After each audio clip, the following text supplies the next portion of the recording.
시청자 여러분 안녕하십니까? 지난번에 제가 그 현무 얘기 한번 했었는데 이 현무에 대한 비하인드 얘기를 해주실 분 제가 모셨습니다. 정말 나와주셔서 감사합니다. 안녕하세요. 예, 제가 그 특파원님께서 원래 이 항공 쪽도 전문가지만 이 탄도미사일, 특히 그 북한 탄도미사일이라는 거 분석하는데 우리나라에서 가장 권위자라고. 이렇게 말하면 또 무수한 이제 악플이 달릴 것이지만 우리나라에서 제일 권위자인 분들한테 많은 가르침과 배움을 받았다. 네. 그리고 항상 그분들한테 이 말씀을 듣고 이제 네. 지식을 쌓고 있다. 네. 요거는 맞는 것 같습니다. 아, 그래요? 네, 저는 최고는 아니지만 이제 네. 제가 연락하는 분들. 네. 네. 그렇다면은 오늘 여타 다른 방송에서 나오지 않았던 현무의 비하인드 스토리를 좀 말씀해 주셔야 되는데 새로운 얘기를 전달해 주신다고 하셨습니다. 자,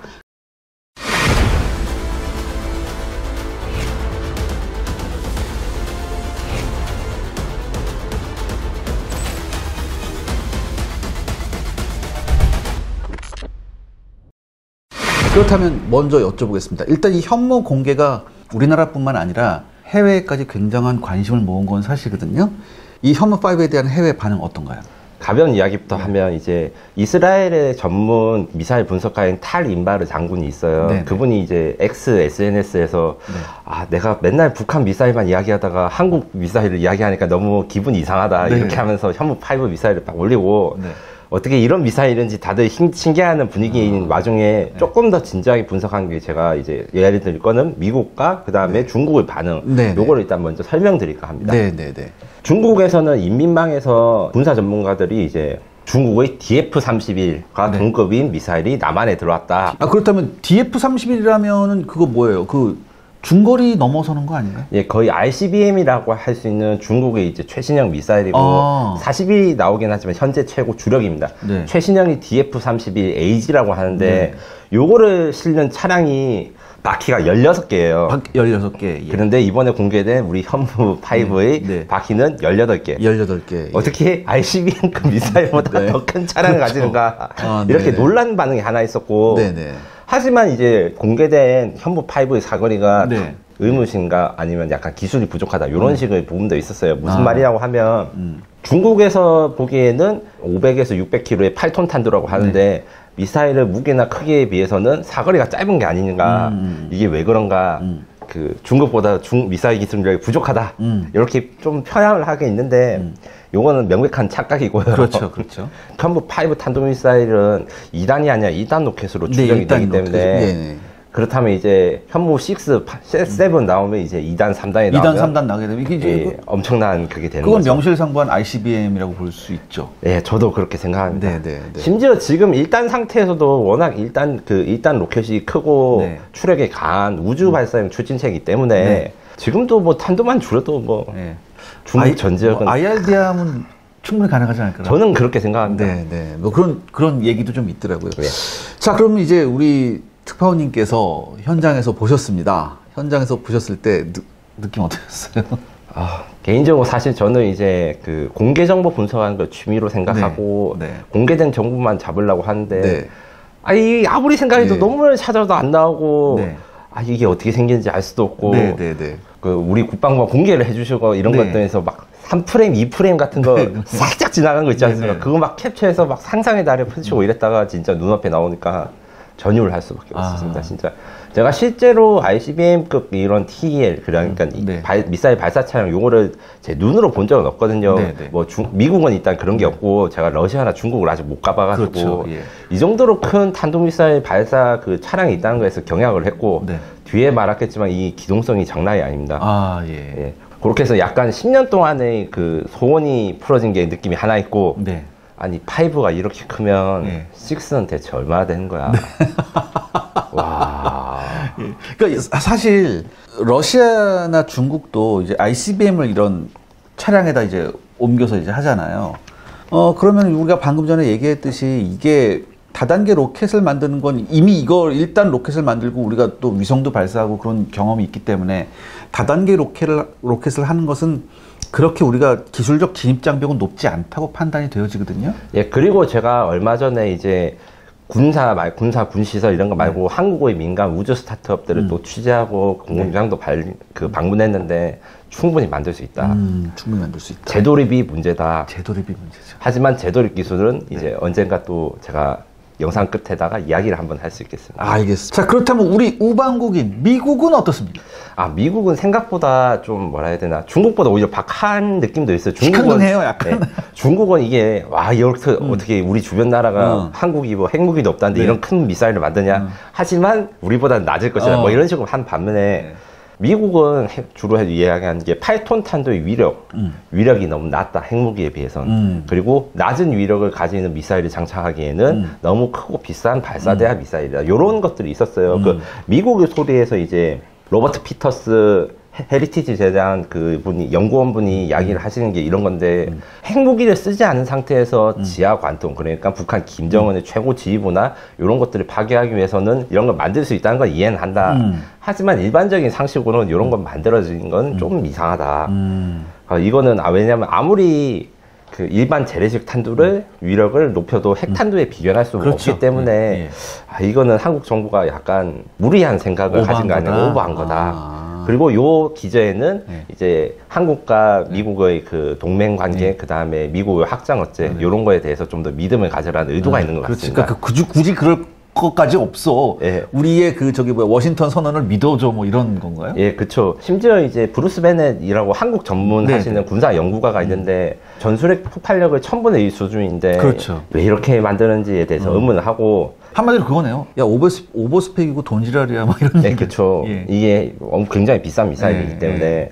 그래서 전술핵 무기보다야 현무5의 탄두가 위력이 1000분의 1이기 때문에 실제적으로 폭발 반경, 피해 반경은 소형 핵무기의 이제 10분의 1 혹은 12.5분의 1 뭐 요 정도의 아주 작은 위력이라고 했습니다. 근데 요 앞에서 제가 말한 위력은 1000분의 1인데 폭발 반경은 10분의 1이다. 요거는 이제 뒤에 한 번 더 말씀드리겠습니다. 근데요, 사실 우리가 현무5 만든 게 애초에 목적이 이런 일반 고폭탄이 아니라 벙커버스터잖아요. 예, 맞습니다. 이번에 이스라엘이 헤즈볼라 지휘부나 이런 데 지하 기지에 공습을 할 때 썼던 방법이 F-15K 한 대에다가 지하 관통하는 2000파운드 제이담을 7발 넣어가지고 그거를 이제 한 대여섯 발 해서 뭐 제이담은 한 50발을 쏟아 넣었다. 이런 추정도 있는데 이게 이스라엘이 군이 확정된 건 아니나 아마 그런 비슷한 방법을 썼을 것 같고요. 그래서 제이담 50발로 써야 된 거를 현무5 한 발로 혹은 현무5 두 발이면 전 세계 어디에 있는 어떤 지하 표적이라도 타격할 수 있다. 이런 걸로 만들어진 거죠. 그렇군요. 알겠습니다. 자, 그런데 요번에 지금부터 나온 얘기는 아마 이제 뭐 주류 언론에서도 하지 못한 얘기를 지금 특파원께서 해주실 텐데, 우리 군이 즉 북한한테 경고하기 위해 만들어진 좀 어떤 숨겨진 메시지가 좀 있다고 좀 말씀하셨거든요. 예, 저는 국군의 날 행사장에서 현무5의 소개랑 기동 이런 것들 종합적으로 봤을 때 이거는 이제 북한과 이제 우리 적들한테 보내는 메타포가 있다. 그게 두 가지가 있었는데 흔히 말하는 것 중에 이제 현무5의 이니셜 기동이라고 인터넷에서 굉장히 화제가 된 게 있습니다. 그렇죠. 어떤 거냐면 현무5가 약간 바퀴가 9개나 되는, 한쪽이 9개, 18개가 되는데 그게 모두 다 이제 바뀌면서 조향이 되면서 약간 문워크를 하는 거예요. 지나가면서. 그런데 이게 어쩔 수 없이 그냥 차가 밀려가지고 바뀐 게 아니고 이 문워크 기동을 현무5가 했을 때 우리 현무5의 우수한 기동성을 확인해 달라고 아나운서 분이 말씀하셨어요. 이 모든 열병식, 그러니까 중국, 북한, 러시아에서 이제 열병식을 할 때 이런 행사랑 진행 관계, 이건 다 군사적으로 의미가 있습니다. 요 기준으로 한국의 우리 국군의 날 열병식을 분석했을 때 우리 군은 현무5 TEL 기동성이 정말 무시무시하고 여기에 어떤 의미가 있는지를 넌지시 알려주기 위해서 일부러 문워크 기동을 보여준 거죠.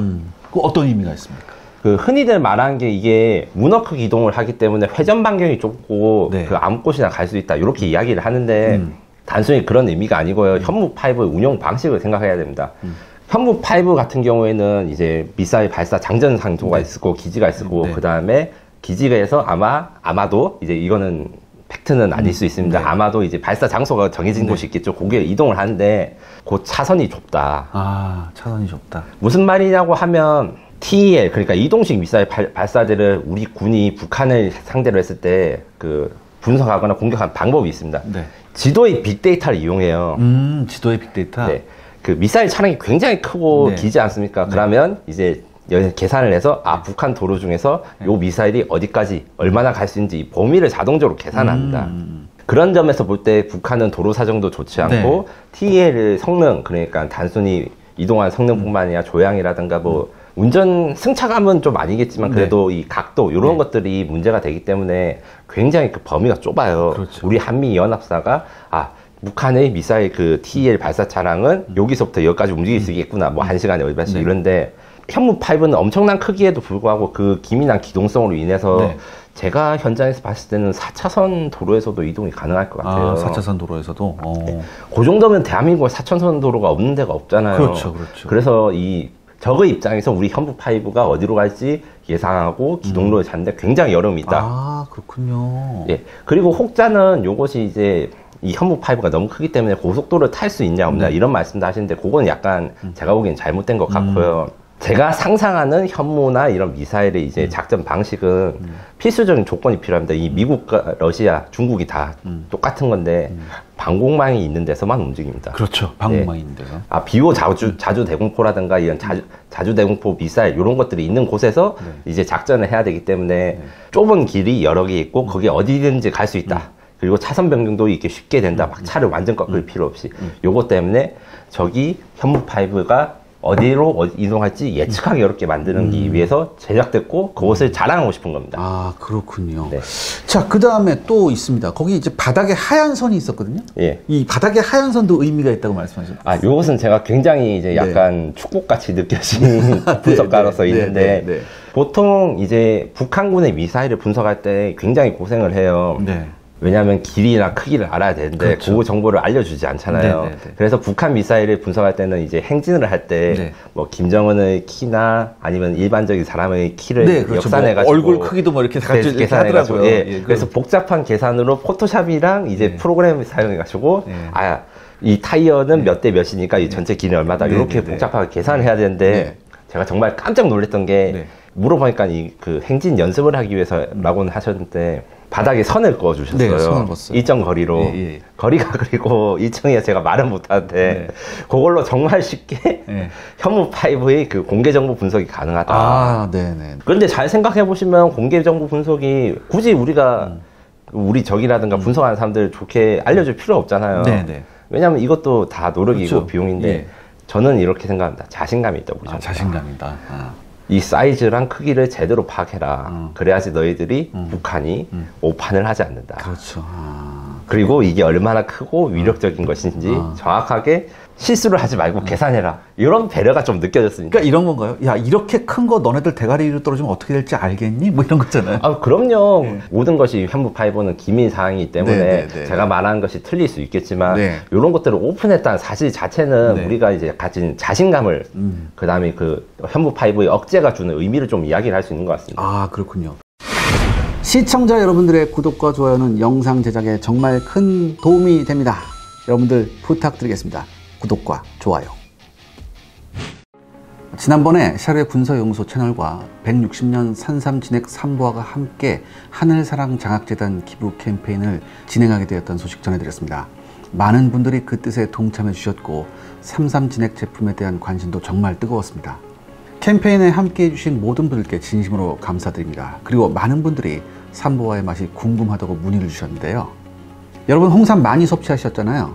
그런데 확실히 산보아는 물을 섞지 않은 고농축 삼산 진액이라 그런지 풍미가 진짜 깊고 진한 게 정말 고급스럽습니다. 맛 자체에서 건강해진 느낌이 든다고 할까요? 실제로 홍삼 19포 분량의 유효 성분과 산보아 1포에 들어있는 유효 성분의 양이 동일하다고 합니다. 산보아가 특히 남성 건강에 좋은 식품인데요. 지난주 구매해 주신 분들의 후기 내용 중 한두 가지만 말씀드리겠습니다. 한 분은요, 남성으로서 자신감이 떨어져 고생했는데 산보아 섭취 후 힘이 생겨 놀랐다고 해주셨고요. 다른 한 분은 커피 없이 하루 보내기 힘들었는데 이제는 산보아 한 포로 개운하게 하루를 보낼 수 있게 되었다며 감사의 후기를 남겨주셨습니다. 저도 공감합니다. 그래서요, 퇴근 후 집에 오자마자 쓰러져 주무시는 분들, 그동안 홍삼이나 다른 건강식품 먹고 효과를 못 느끼신 분들, 그리고 특히 순직하신 공군 조종사의 자녀를 위한 한국 하늘사랑재단 후원에 동참하고 싶으신 분들은요, 샤르의 군사연구소 구독자 여러분 한정 최저가로 구입이 가능합니다. 영상 아래 고정 댓글에 파란색 링크 한번 클릭해서 살펴봐 주시면 감사하겠습니다. 순직하신 공군 조종사 영두를 기억할 수 있도록 최선을 다하겠습니다. 여러분이 구매해 주신 삼보와의 수익금 일부가 기부되고 있으니 많은 관심 부탁드립니다. 감사합니다. 또 여기서 제가 또 말씀드릴 게, 그러니까 우리 특파원의 가장 큰 특징이자 장점이 뭐냐면 굉장히 디테일에 강하십니다. 그리고 요 하나하나 그 디테일의 의미를 거기서 찾아내시는데 굉장히 능하기 때문에 제가 모셨는데, 제가 한참 많이 배워야 됩니다, 사실. 우리 특파원님께.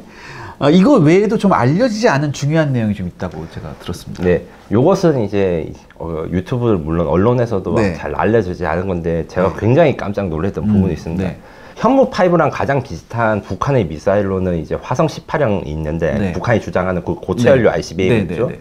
그래서 분석을 하기 위해서 좀 비슷하다 생각해서 여러 가지 뜯어보다가 흥미로운 사실을 발견했습니다. 네.